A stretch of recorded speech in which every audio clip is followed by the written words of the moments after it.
Afghanistan versus Netherlands finally आखिरकार series शुरू हुई। जी हाँ, आज फर्स्ट ओडीआई था और कहीं ना कहीं टॉस जीतकर नीदरलैंड्स ने इस मैच में शुरुआत करी थी, जो कि एंडिंग हम कह सकते हैं बिल्कुल भी दुखद रही है। जी हाँ, 36 रन से यहाँ पर अफगानिस्तान को जीत मिली आप कह सकते हैं और नीदरलैंड्स को हार मिली है।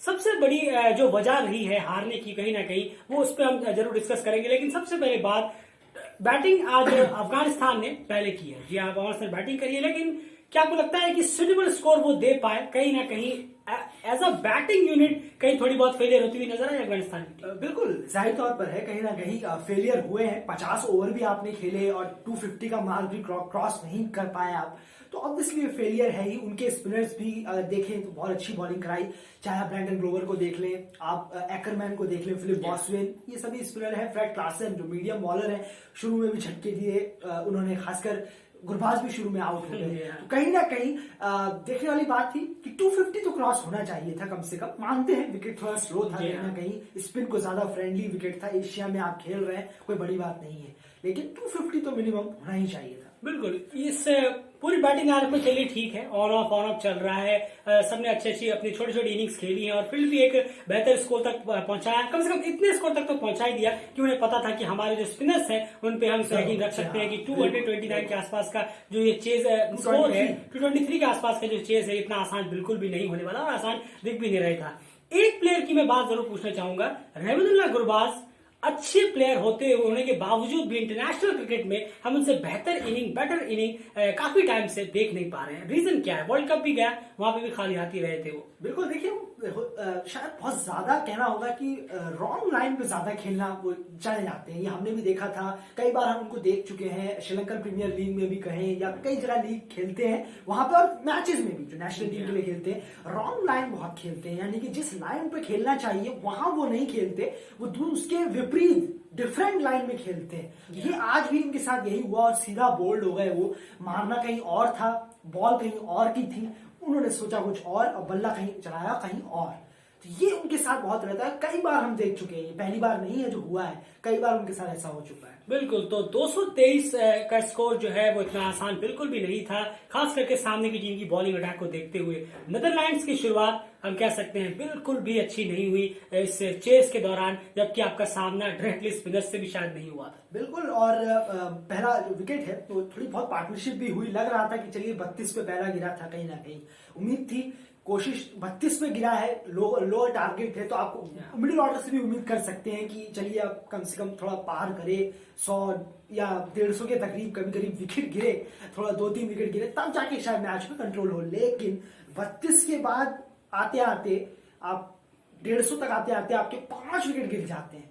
यानी कि पूरा खोखला हो जाता है कहीं ना कहीं। जो मिडिल ऑर्डर है आपका, कोई प्लेयर नहीं टिक पाता, किसी से भी देखने से नहीं लगता कि ये कोई टीम अच्छी टीम है, कोई बेहतर टीम खेलने आई है अफगानिस्तान के खिलाफ। एक टिपिकली एसोसिएट टीम लगती है जो कि एक टेस्ट प्लेइंग नेशन के खिलाफ एक स्पिन फ्रेंडली पिच पे खेलने उतरी। बिल्कुल, क्योंकि अगर आप स्कॉट एडवर्ड्स की इनिंग को वहां से निकाल देंगे ना, नीदरलैंड्स की जो स्कॉट एडवर्ड्स की इनिंग खेली है 68 करीब के आसपास उन्होंने इनिंग खेली है, वो एक छोर को संभाले हुए थे। लेकिन दूसरी तरफ से बिल्कुल जैसे हमने कहा, बहुत ही पुअर क्रिकेट देखने को मिली है। स्पिन के सामने टिक ही नहीं पा रहे, कोई बोल्ड हो रहा है, कोई एलबीडब्ल्यू हो रहा है, कोई 40-45 मेरे ख्याल से पीटर सिलार ने भी काफी बॉलें ली है 32 रन के लिए। उसके बाद अगर मैं बात करूं बॉसवेन की, वो भी बोल्ड होते हुए नजर आए राशिद की बॉल पर। उसके बाद जितने भी प्लेयर्स थे,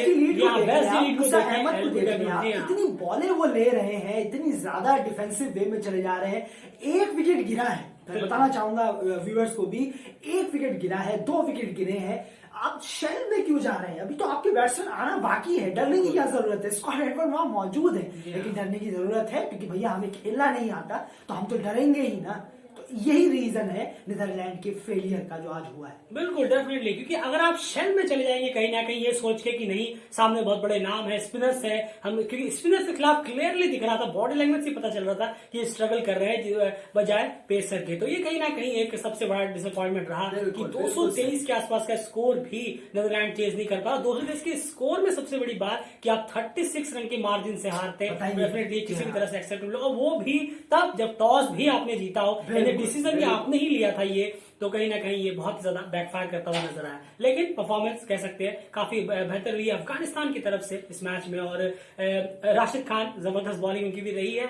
और राशिद और मुजीब की जोड़ी की बात कर लें आज, उनकी जोड़ी ने क्या कमाल किया है। बस ऑब्वियसली जो करते आते हैं, 19 ओवर दोनों ने डाले, एक मैडन भी उसमें था, उसके बाद 70 रन दिए और 5 दोनों ने मिला के, मैं बात कर रहा हूँ 5 दिया, यानी कि 5 विकेट दोनों ने मिला के दिए। जबरदस्त पार्टनरशिप है और अफगानिस्तान को सुपर लीग में ये बेनिफिट जरूर करेगा, उनको उनकी खुशी होगी। लेकिन वो नीदरलैंड को हरा रहे हैं, इसका उन्हें कोई वो नहीं होगा कि नीदरलैंड को हराया है यार, कोई बड़ी टीम थोड़ी ना है इनको हराया है, तो वो सिंपल वे में लेंगे, इतना खुशी मनाएंगे। लेकिन हाँ, हसमतुल्लाह शाहिदी और रहमत शाह ने जो किया है, टेम्परामेंट के साथ बैटिंग की है, पूरे डीप लेके गए हैं इनिंग को, ये अफगानिस्तान के लिए आगे जो बैट्समैन है खासकर जरूर काम करेगा, बिल्कुल काम करेगा। क्योंकि अफगानिस्तान भी बैटिंग में कहीं ना कहीं स्ट्रगल करता हुआ नजर आ रहा था एक वक्त में, जहां पर छोटी छोटी पार्टनरशिप्स की बदौलत कहीं ना कहीं इस इनिंग को एक बिल्डअप करने में हेल्प हुई है। खैर, अफगानिस्तान के लिए पॉजिटिव है। और सबसे बड़ी बात हो गया सुपर लीग के पॉइंट्स उनको यहाँ पर जाएंगे। एक और थोड़ी सी हैरानी हुई कि मैच में डीआरएस नहीं था। चलिए खैर, कोई बात नहीं, क्यों नहीं था ये तो समझ से परे है, लेकिन चलिए इस मैच में भी डीआरएस फिलहाल नहीं था। खैर, अफगानिस्तान को इस मैच में नीदरलैंड्स का परफॉर्मेंस बिल्कुल टिपिकल एसोसिएट टीम की जैसे हम कहते हैं वही हुआ है। पुअर परफॉर्मेंस, हाइप बहुत सारे होती है, बातें बहुत सारी हो जाती है, लेकिन परफॉर्मेंस की जब बात आती है वही होता है। हम जब लगातार हम अपनी वीडियोस में कहते रहते हैं, प्रॉब्लम क्या है ना, हम सही चीज, हार्श चीज जो है वो पहले ही बोल देते हैं अपनी वीडियोस में, तो लोगों को लगता है आप डिमोटिवेट कर रहे हैं, आप ये कर रहे हैं, वो कर रहे हैं। कुछ नहीं है, क्या हुआ है, ये लोग सोचते हैं बहुत नेगेटिव। आजकल दुनिया पॉजिटिव बहुत सोच रही है, किताबें लिखते हैं पॉजिटिव थिंकिंग। हाँ, तो ये कई चीज हमने आपको पहले ही कहा है कि इस तरह की परफॉर्मेंस पे कोई फायदा नहीं होगा, किसी को फर्क नहीं पड़ने वाला कि ये सीरीज कहाँ चल रही है, नहीं चल रही है, अगर आप इसी तरह से परफॉर्मेंस करते रहेंगे। नीदरलैंड्स की परफॉर्मेंस और भी बहुत सारी अच्छी टीमें, लेकिन फिलहाल नीदरलैंड्स की बात कर रहे हैं, बहुत ही ज्यादा डिसअपॉइंटिंग रही है, चाहे वर्ल्ड कप हो, उसके बाद सीरीजेस हो या फिर यहाँ पर भी हो। ट्रूली डिसअपॉइंटिंग परफॉर्मेंस यहाँ पर भी दोबारा। तो मुझे लग रहा है कि यार अगर हुआ तो 2-1 वरना 3-0 का व्हाइट वॉश नजर आ रहा है। बिल्कुल, देखिए अगर 3-0 ऑब्वियसली 3-0 तो लग रहा है, कुछ लग नहीं रहा देखने में कि कुछ फाइट भी दे पाएंगे। बिल्कुल, आगे इतना अच्छा मौका था, टॉस भी आप जीत गए और स्कोर भी आपने बेटर रोक लिया था। 200 रन पे भी सेव नहीं है, इतना गारंटी है। फिलहाल इस वीडियो में इतना ही। एंड पसंद आए प्लीज वीडियो को लाइक जरूर करिए, चैनल सब्सक्राइब जरूर कर लीजिए। ट्विटर इंस्टाग्राम पे हमें फॉलो कर सकते हैं।